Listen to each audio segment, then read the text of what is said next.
Hey everybody, Mark Herman, aka LA Bengal fan on most of the major platforms, and I am joined here as always with Sam Schneider from Primetime Sports Talk, and this is another episode of Jungle Talk. Woohoo! Woo day! All right, so Sam, well, tell them where they can find your stuff.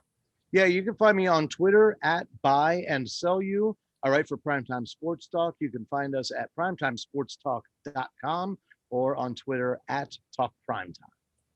Perfect. So we haven't done a show in a few weeks, so we thought it was time to get in here. OTAs are over. There hasn't been a whole lot of news, which is good. It is a good thing. Do you remember when we were doing the pre-draft videos? I said, this is a season of misinformation. Don't believe everything you hear. And this is a season of no information. Right. If you don't believe me, you just look at how much coverage Aaron Rodgers has had over the last month over will he, won't he? And the bottom line is they have nothing else to talk about. So that's why they hyper focus on this stuff. So, but we'll go through. We've got a few Bengal notes. And then we'll talk a little bit about fantasy, maybe some futures and some prop bets you might be looking at, for the upcoming season. So the first thing, the biggest piece of news, obviously, is Adeniji and his torn pectoral muscle. That's right. That's a loss. There's no question about it.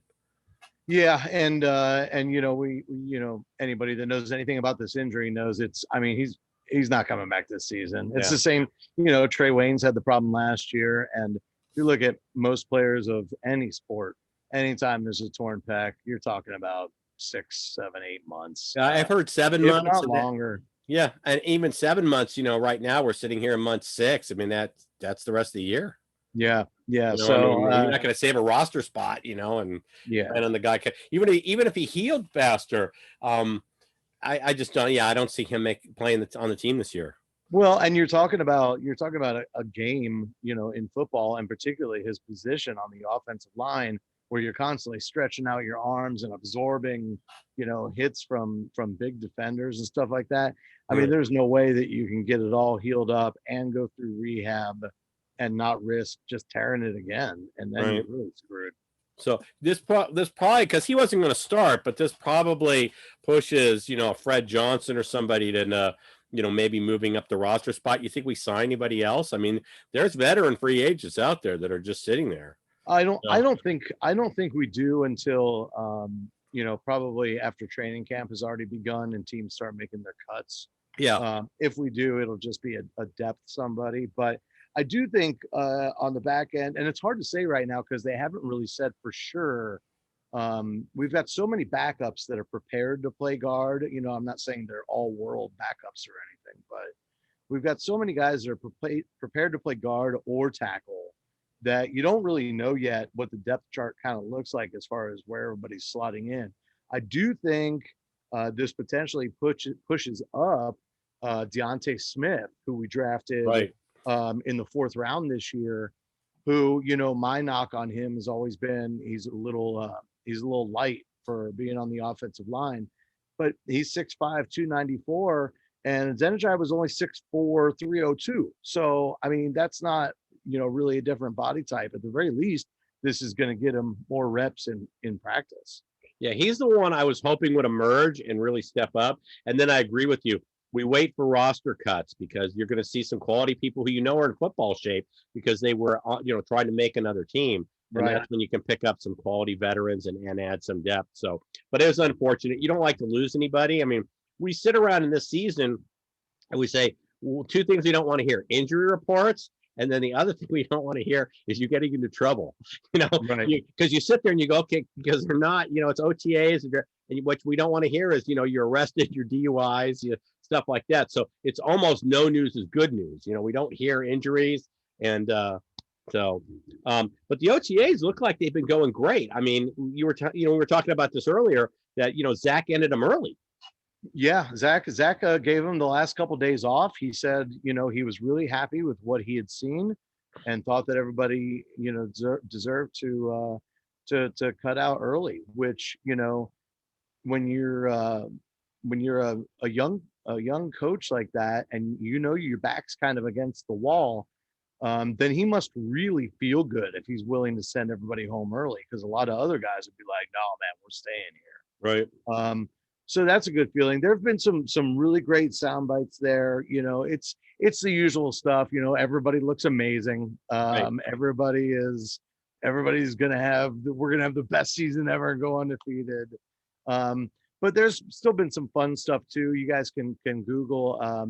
They had Jamar Chase mic'd up for one of the last practices, which was fun. Nothing earth shattering or anything, but listening to guys talk about each other. Callahan and Zach Taylor both had really great things to say about T. Higgins. They said he put Right. on a little more weight. Right. He obviously worked his butt off during the off season. And then you got, Burrow was asked in one of his press conferences, what do you think about having your buddy Jamar Chase here, and what does he bring to the team? And Joe was like, nobody gives him credit for being as smart a football player as he is. Right. And you love to hear a quarterback saying that about his wide receiver a lot. So, Yeah. I mean, it's the I've heard standard sound bites, but still very encouraging.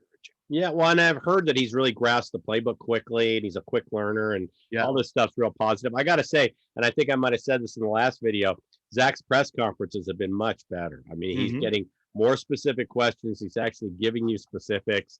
I bashed him a lot last year because I said it was the always, the rah, nothing.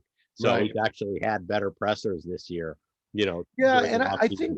I think some of that maybe comes with his comfort level too.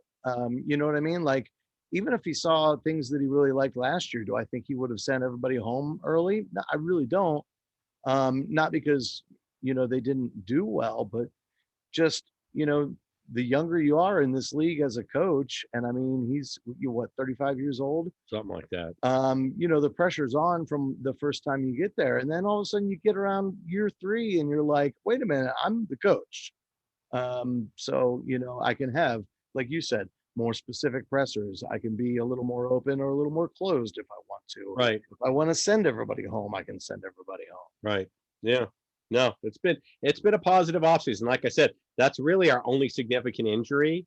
Mhm. And we haven't had, knock on wood. I'm looking for something to knock on, but Right. And none of the bad stuff. You're reading on other guys with the DUI and this stuff, and you're like, that's the last thing we need.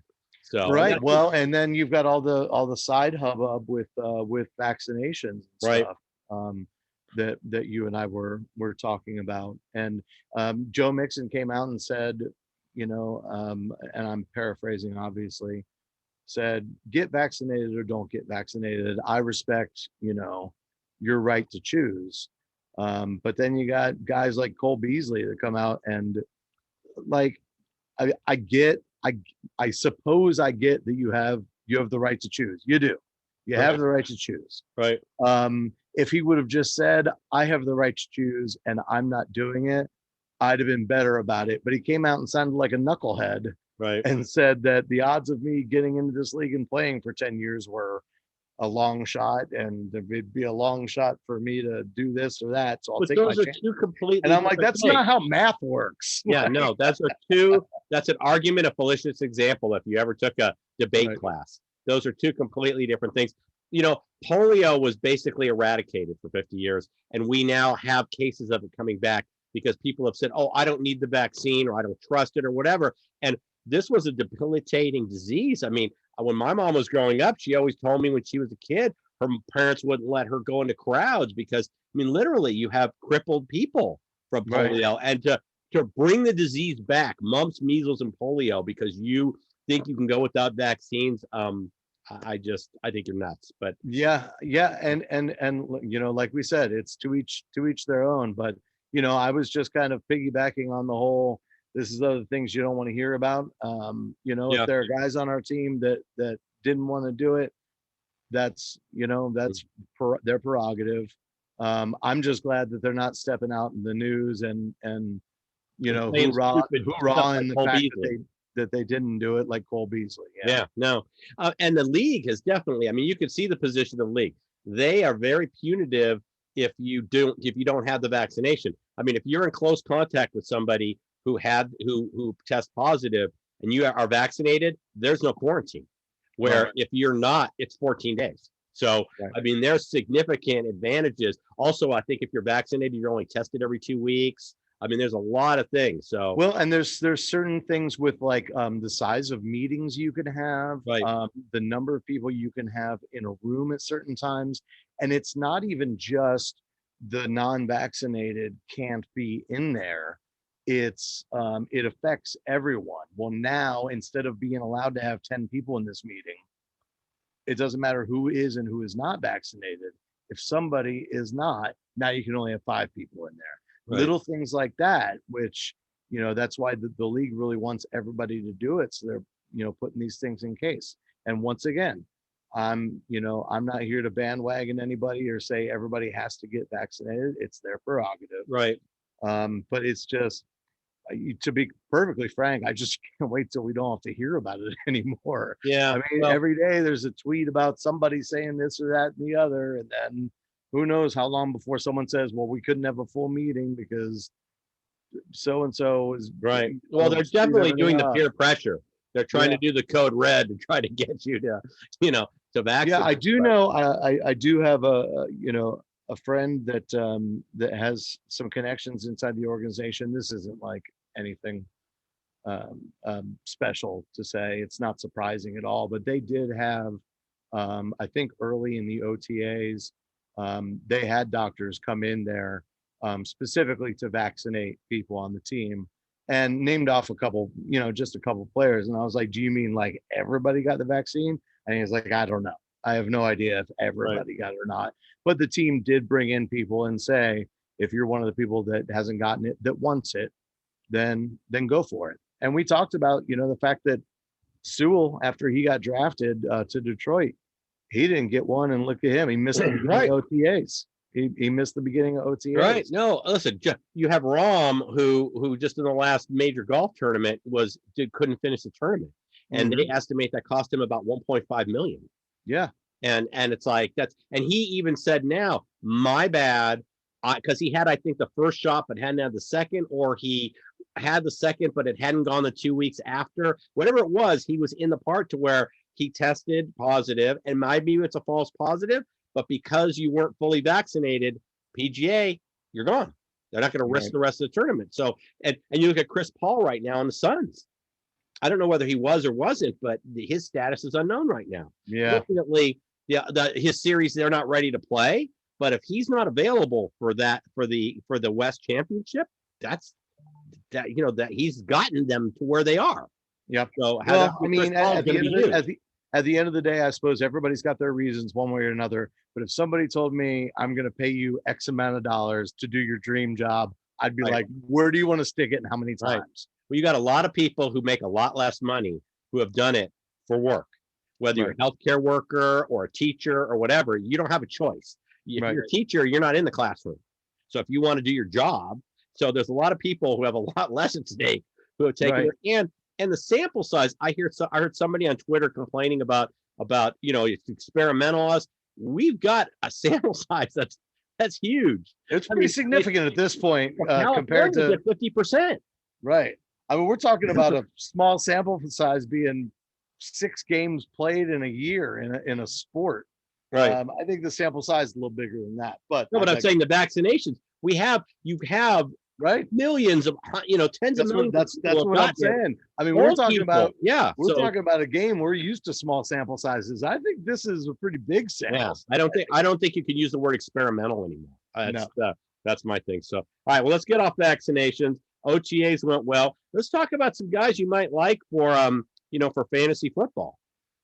Sure, sure. I think, and I'm guessing you'd agree with this. The defense is still a question mark. We got a lot of guys who haven't played together.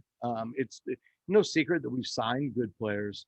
But unless you're in an IDP league, which I think you are. Oh yeah, I'm going to talk about that. I'm going to let you cover the defensive team in itself, but I'll talk about that because it's completely different if you're into individual defensive players. But, yeah, I just at this point, well, we'll just start with defense then, and I'll just make it real easy. If you're not in an IDP league, unless they just come out guns blazing at the beginning of the season, you're probably not going to draft the Bengals defense anyway. No.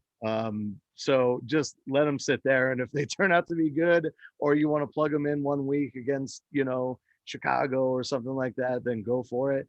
But when you're talking about team defense, it's not like, unless you're in like a 20, 30 team league, nobody's scrambling to grab the Well, Bengals yeah, because it's just too much of an unknown. You would take the Bengals if it was versus starting nobody, because Sure. you still have the chance for a shutout or something like that. But Of course. now for individual defensive, anybody who's in a individual defensive league, and I'm in a league that's been together for over 20 years. It's on steroids. We have our own private website. I mean, it's amazing. We do individual defensive guys, 5 defensive linemen, 5 linebackers, 5 DBs. You want to stay away from corners. You like safeties more because they get more tackles, and Sure. they're also in coverage. And but you're better off. What's weird is if you have a team that's kind of an average defense, you're really better off having the linebackers there because they're on the field more and there's more tackles. When you had the Baltimore defense in its heyday, right, with Ray Lewis and all that, if you didn't have Ray Lewis, you didn't want anybody else on the team. First of all, there'd be 30 tackles distributed, and Ray Lewis on the linebacking core would have 15 of them. So, that's unless you have him. The other thing, I feasted. I had Brian Simmons for years on my fantasy team as an IDP, and he was a steady scorer. Bengal defense, I have Jesse Bates. He was the number 2 safety in our league. So there are certain positions. Yeah. Carlos Dunlap was another great one for me. I have him now in Seattle. I'm probably going to replace him this year because he's going to be rotated in. But when he was in his heyday, that was great. And you want to stick with ends. You don't want nose tackles. They just don't get the tackles and sacks. Even if you have Geno in his prime, he's not going to put up the same numbers as, Mathis or somebody who was coming around the edge. So on individual defensive guys, there are some gems. I'll be looking. I probably won't be, because I have Bates. I don't like to have multiple guys on the same team. But Bates, like I said, number 2 safety in our league based on our scoring last year. He's great. Hubbard was another one that in his rookie year was a big scorer. So a lot of times getting the guy who's the second end is a great way to go, because the other one's drawing so much attention that your guy gets a lot of action. That's where Hubbard was with Dunlap on the other side. Hubbard got a lot of his, and he had a remember against Miami, he had that fumble return for a touchdown. Right. So, Hubbard is a good one. So that's just for you guys in the IDP leagues. That's what you look at. Yeah, I think it's going to be interesting to see. So far, Taylor and Anarumo have done a lot of rotating on that line. Right. So it's going to be interesting to see what sort of fantasy impact some of these guys can make. Obviously, Trey Hendrickson's going to be out there probably every down. Right. Hubbard, I'm not so sure about when you just drafted Asai and you've got the other rookie. And Hubbard just had a down year and only 2 sacks last year. Right. But so it's going to be interesting to see how the rotation works out, to see if those guys can provide, the max value for wherever that you can take them in a fantasy draft. You know what I mean? They're not going to be one of the first guys off the board, but could certainly provide you with a nice surprise later on that you normally would have. Yeah. I'll pop over to the offense real quick, and it'll come as no surprise to anybody to say that, the Bengals offense is going to fly off the board. Right. In redraft leagues. Most of them are already gone in dynasty, with the exception of the tight ends, because nobody really knows what's going on there. They might be, if you're drafting, you can probably get Uzama or Sample, even Thaddeus Moss. If he makes a team, I'm still not sure if he does. Yeah. You'll still be able to get those guys. Like, you can wait and take them as like your second tight end way late in the draft, if not off waivers afterwards. I was going to say, pick them up on waivers after the season starts. But I'm not sold on any of our tight ends. I probably wouldn't go there for any of them. And I picked up like OJ Howard to see where he was, in the offseason. The draft for me always starts at the end of last season, because we allow in our league, you to use your free agents picks up to the end of the league year, which is usually right around March 1st. So I go through and I see who was injured and I start grabbing all those guys. I go through and I see, I make notes throughout the season. I'm, I don't have a life, so that's what I spend my time. Right. doing. Well, sure. I did my draft before. I already picked up like 4 free agents at the end of the year, trying to see where they are. I also like to pick up guys who I think, because I'm in a dynasty league, we keep our rosters. I pick up guys who are in contracts and maybe on new teams. So Right. like we had, the guy in Green Bay who's now on another team who was the backup to their guy. I can't remember, Aaron Jones. Right. Aaron Jones, but the Green Bay. But if you pick up guys like that, Yeah, that wind up being starters. Jamal Jamal Williams. Williams, Talking yeah. about. Yeah. So Yeah, I'm in a couple dynasty leagues as well, and it's the same deal. There's no off season in dynasty. no, You're still picking up and putting down, and the next thing you know, it's time to draft rookies, and then you're still picking up and putting down after that. So, I mean, I got notifications for a whole ton of moves that were made yesterday, and a lot of it's just kind of jostling for position at this point and throwing darts at a board. But like you said, right after the season ended, there's a lot of interesting stuff going on, Yeah. and right after the rookie drafts end, there's a lot of interesting stuff there. Yeah. Obviously, in redraft leagues, right now Burrow is his collective ADP, I think, over like five sites is what I used as the collective. He's going off the board as quarterback number 11. I think he certainly finishes higher than that, assuming I have whole Burrow as a season. top 10 in my brain. I definitely think this is going to be an explosive offense. I'm definitely in my dynasty league. I'm looking at Jamar Chase as he could be my first pick off the board. Well, and right now, and the interesting thing is you've got, let's see, Higgins is coming off the board as wide receiver 27. That's Right. the 68th player overall. That's actually pretty high. You've got Boyd right behind him at wide receiver 30, and overall 78th off the board. Right. That's pretty good. Then you got Jamar Chase. Overall, his collective ADP is 99th off the board, not wide receivers, but across the league. Right. Quarterbacks, running backs, everybody. But he's wide receiver 42, which is significantly further down, the chart than Higgins and Boyd.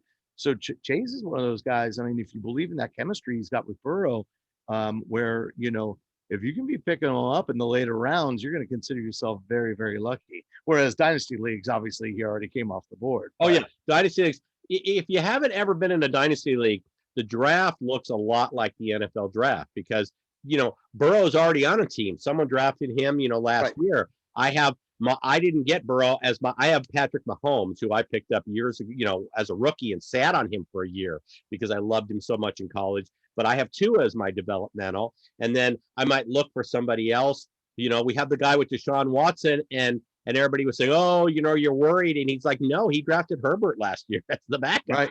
So Right. he's sitting there, and he could be looking at at another quarterback this year. So Zach Wilson, I would throw into my second round if he's still there. But your draft looks totally different. So I think I won our Super Bowl last year.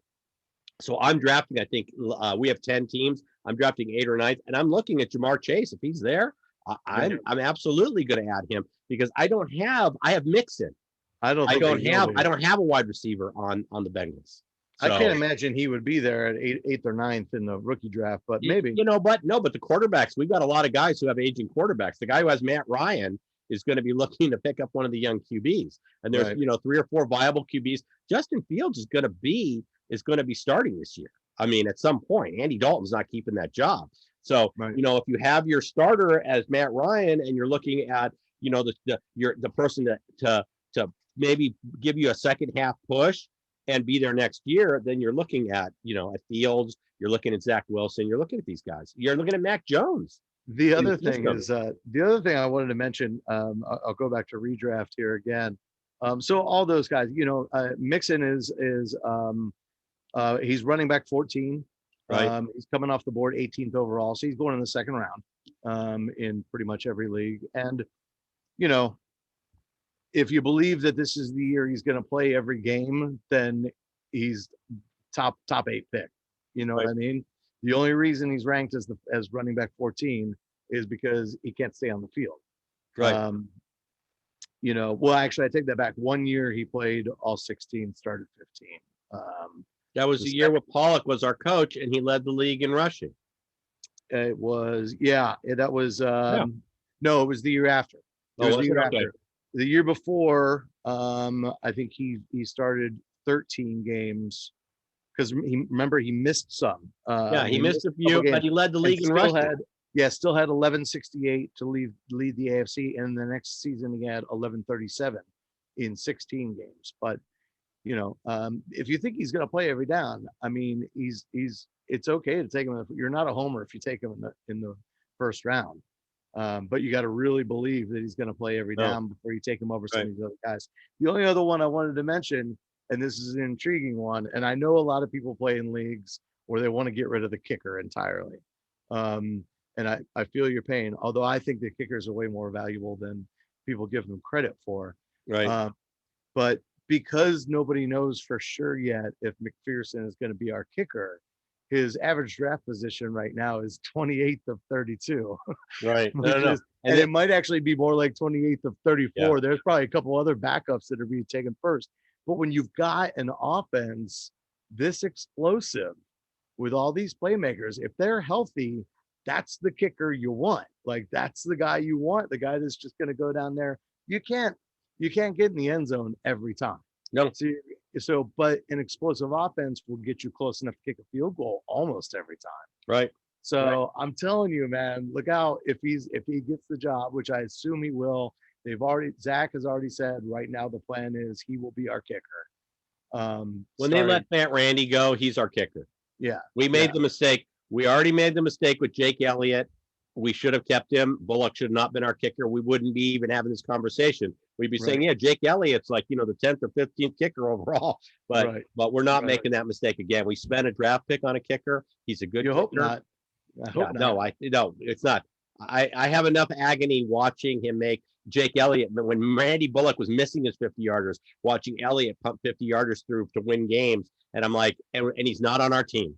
Yeah. Well, as long as Siebert doesn't come through in training camp and hit like 24 straight field goals. They brought him in as just just to appear as a competition and motivate their rookie. But they didn't spend a draft pick on Siebert. It's going to be our guy. Right. So, but yeah, and the only other thing I'll say is as far as backups on the offense, it's going to be if a guy goes down, I think. Well, when I was Mixon's my main guy, okay? Right. But our format, we can do a run and shoot, you can do a wishbone. You need to start one at every position, but you can start 3 running backs and 1 wide receiver. You could start 3 wide receiver, 1 running back. So I rode the season out last year on James Robinson, who was a free agent acquisition for me, but I had Mixon, and what I did was I picked up Gio. So if Mixon was out, because that the way our offense is set up, if Mixon's down, Gio's going to get the 25 carries and whatnot. Right. So then that might be different if Puka Williams makes the team, or we can get into position battles. But I really think that you take that's for closer to training camp, I think. Yeah. Well, we'll see how it goes. Yeah, because we do have running back, and we'll cover this in our next episode when training camp's there. But running back is one of the more interesting battles, because we do have undrafted free agents, and you have Captain America. So that's right. You got Captain America back there. So that'll be interesting to see, and we'll definitely have to talk about those. And I also, one of my Mark, you and I were talking about, I did my second true and false session for the Cincinnati Bengals for prime time. Came out I think a week ago today. I'll put it in the comments for anybody that wants to look. I'll retweet it. You can check at Buy and Sell You on Twitter. Yeah. You'll be able to check my Twitter feed, or you can Sam will put it in the comments. But you can read both of Sam's articles; are really good on that. So but one of the ones I mentioned in there was a very simple one. I try to pick true and falses that could go either way, and one of them was just true or false. The Bengals can win with the current tight end core. Is that true or is that false? I don't want to spoil it for you. But silly me thinking I'd have a really simple answer. I ended up with about 800 words about our tight ends. I almost started boring myself. I was like, good Lord. Because we've got like 7 guys on the roster right now. Absurd. I do think Moss makes the team only because he was so clutch. You look at a guy like Evan Ingram on the Giants, and while he's got better, ball skills and route running, how many times did the Giants lose games because the ball bounced right off his hands? Right. Moss caught everything that Burrow threw him at LSU. He caught everything. His route running and separation leave a lot to be desired, but his hands they're sticky tack. Right. You can't. He can't. If it hits him in the hands, he's going to catch it. Right. But I talk ad nauseum about him and why I do or do not think he'll make the team. Right.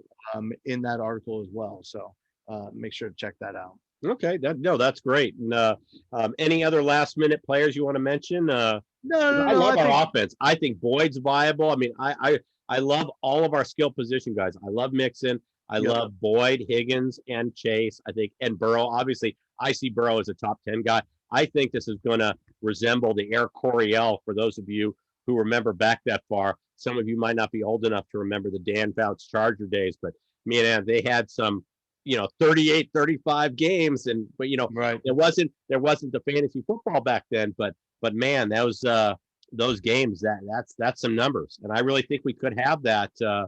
That type of offense. Yeah, I think on both sides of the ball, whether we're talking about fantasy or real life, I think everybody agrees here that we have just an unbelievably talented roster. And so the question now is just getting them all to play together. And in order to have that offense like that, we got to everybody hit on all cylinders and kind of connect. And that'll be up to the coaches in real life, and it'll be up to us to know when to start them in fantasy. Yeah, well, yeah. The like I said, this is going to be an exciting team. I didn't understand all the crowing about signing Julio Jones. If we wanted an aging veteran wide receiver, we would have kept AJ at a cheaper price. And I didn't want to keep AJ. So I'm just saying, I didn't understand everybody saying, we need Julio Jones. No, we don't. I would rather see us get another offensive lineman. I'd rather see us get a linebacker. Mark, Julio Jones did not need to be on our team. So Mark, when will you learn? Bengals want everybody. Want to sign everybody. Yeah. So I thought that was funny. So, you know what? I'll say one other thing, as long as you were talking about the wide receivers, because I made a note of it. This is also in that article. The last time a team had 3 wide receivers go over 1,000 yards, 3 was the Kurt Warner-led Cardinals of 2008, believe it or not. Right. Okay. When it was Fitzgerald, Bolden, and Steve Preston. Okay. Go Blue. Sorry, guys. But I wanted to mention that I think we do that this year, and I think and we do it because we've got a 17th game, and so I don't think we'll be the only ones to do it. But to put it in perspective, Higgins, Boyd, and Chase, they would need to each average 58.9 yards a game in order to all get over 1,000. That's absolutely. I mean, a high scoring team like that, that's nothing. That's like 2 catches for Chase. No. I would love to see what the Wes Chandler, Charlie Joyner, Kellen Winslow for Fowler, what kind of numbers those guys were, in terms of fantasy, because that was that kind of offense where, they'd score 42 points and lose the game. But we should of points being awarded. So we should in one of these videos, when we get closer to training camp, or maybe even before that, Mark, we should talk about how this 17th game is going to affect records, because a lot of records are going straight down. Right. Yeah. I mean, a lot of them. Right. So, that transitions us to one comment I want to throw out there is that, Bengal Jim is trying to, I guess, what is it called? Bengals to the Hall. He's trying to push to get and we both talked about this in the last video. My guys would be the 2 Kens. And this goes back to stats. When you look at like Ken Riley's numbers, I mean, he's like 4th or 5th on the all-time interception. He did it when they didn't throw the ball a lot, and he did it when it was a 14-game season. Right. And that's why his numbers, not having in the Hall, is such disrespect, because to have him on the list and be ahead of guys like Charles Woodson, who's going into the Hall, and Rod Woodson, who either might be just ahead of him or just below him. I mean, it was and did it at a time when they threw the ball a lot. Those stats But I do want to mention that support Bengal gyms push because we've got to get more Bengals in the Hall of Fame. Yeah, you know what, Mark? I'll rattle off a couple details real quick for anybody that's interested because it's this Saturday. Okay, and good. It's not too late for anybody that wants to actually go. It's called Jungle to the Hall. There it is. Okay. They're doing like 10:30 to 1 o'clock. They're going to the high school where Paul Brown originally coached. Okay. Have one of the best high school teams of all time, which happens to be on Paul Brown Drive and has a Paul Brown statue up. I mean, the whole nine. How appropriate. And they've got field access to take pictures and all that kind of stuff. And then there is local and national media doing a presser in Canton at the Hall of Fame. There's going to be talks from a whole bunch of local Bengals. The effort is to get guys like Kenny Anderson, Kenny Riley, Willie Anderson into the Hall of Fame. I know Willie for sure is going to be there. I assume Ken Anderson is as well. I don't know if Kenny Riley, maybe he'll have some family there since he's since passed on. I crowed for years about doing it while the guy was still alive. Yeah. But so they've got like a 1:30 presser at the place. There's they're doing the Hall of Fame put on a special Anthony Munoz exhibit for all these Bengal fans that show up. They're encouraging fans to like bring grippos for all of you that are from Cincinnati and things like that. So it's petitioning to get these guys in. It sounds like a really, really, really great time. There's a whole bunch of people taking road trips. And once again, I'll put in the comments a connect to Bengal Gym's Facebook page, which has all the details. It is not too late to register to go. It's not expensive to do so. There's like a meet and greet. People are getting together for drinks and food the night before and the night of and things like that. It's just it's really cool to see all these people going up to try to get our guys in, and they will be there, I think, like a week before 9 of the senior Hall of Fame voters show up. So they're hoping to just get some attention and say, man, stop holding these guys back just because they wore orange and black. Yeah. Oh, exactly. No. And there's an article you could check my Twitter feed that Mel Blount, former Steeler, actually came out and said Kenny Riley belongs in the Hall of Fame. Yeah. So you've got guys who were competitors, but they respect each other even from division rivals like that. I was really happy to see Mel Blount step up and say that. So yeah, for sure. Definitely. So support the Bengal Gym effort there. We need to get more of these guys in. The last thing we want to talk about, and we'll do it really briefly, was just some of the props. I mean, I really like the over 6.5 for the Bengals. I think they hit that. That's one, obviously. Oh, I forgot we didn't even talk about that. Yeah, I like the over 6.5 wins, right? Right, I like that, and that's the one I put a big number on. But then I take, I do this every year, and obviously some years I made money with the 5 years in a row we made the playoffs. But I take $100, I spread it, on the AFC North, the AFC, and the Super Bowl. We're talking like a $12 bet, a $63 bet, and a $25 bet. But they're each one to win more than 1,000 because we're 100 to 1 for the Super Bowl and right. Whatnot. So and it's 50 to 1 for the AFC. So you throw $10 on that, just it's a $500 bet. And it's one of those things every year where you feel like you're kind of being unrealistic. You know what I mean? Like what are really the chances? But like you said, if you spread it out over those 3 bets, well, if you win the Super Bowl, you win all 3 of them. Right. First of all, and you're double. I mean, besides the fact that you'll be crying if we won the Super Bowl, you'll also be like, yeah. Oh wait, also I put some money down, and when you put the money down that early, it's almost like you forget. It's $100. You forget about it. Well, and next thing you know, and you consider it gone, and then next thing you know, if you hit something, you got it. There's a whole bunch of them out there, but most of them are really general right now. You've got, Joe Burrow's a long shot to win MVP and a long shot for offensive play in the year. Chase is a really big long shot for offensive rookie of the year. I mean, we're talking Chase is plus 1,100 on a $100 bet. Okay. Burrow's plus $5,000 for the MVP. Right.